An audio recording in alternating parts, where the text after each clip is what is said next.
வாழ்க்கை என்பது சம்பவங்களுடைய தொகுப்பு என்றாலும் சில சம்பவங்கள் தான் நம் வாழ்நாள் சம்பவங்களாக இருக்கும்.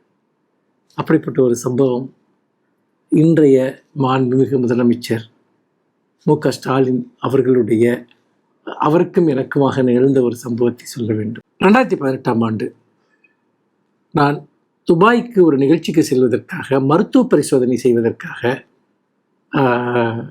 மருத்துவரிடம் சென்றிருந்த போது அவர்களின் உடலில் ஒரு பெரிய பிரச்சனை இருப்பது போல் இருக்கிறது, உடனடியாக உங்களுக்கு ஆன்ஜியோ செய்ய வேண்டும் என்றார்கள். சென்னையின் ஒரு பிரபல மருத்துவமனையில் நான் இந்த ஆன்ஜியோ பரிசோதனைக்காக அனுமதிக்கப்பட்டேன்.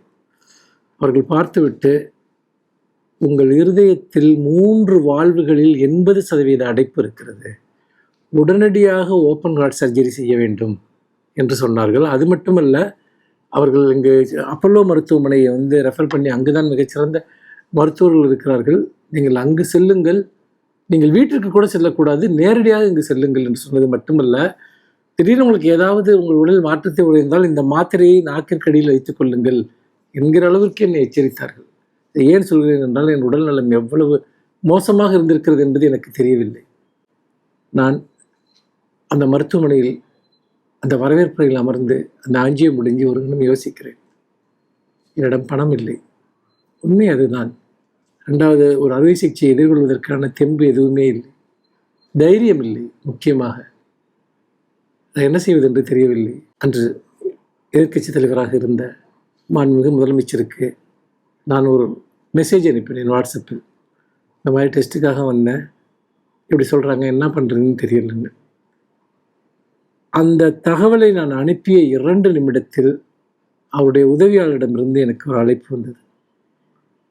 தலைவர் உங்களை உடனடியாக அப்பல்லோவுக்கு செல்ல சொல்கிறார், எல்லா விதமான ஏற்பாடுகளையும் அவர் செய்து விட்டார் என்று. 2 நிமிடங்கள், நம்புங்கள்.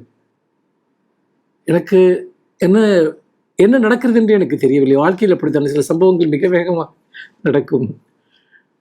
அடுத்த 2 நிமிடத்தில் அவரிடமிருந்து ஒரு தொலைபேசி அழைப்பு. இன்னும் நீங்கள் கிளம்பலையா என்று ஒரு அதட்டலுடன் கேட்டார். இல்லை, நான் ஏதோ கிளம்பிட்டு இருக்கேன் அப்படின்னு.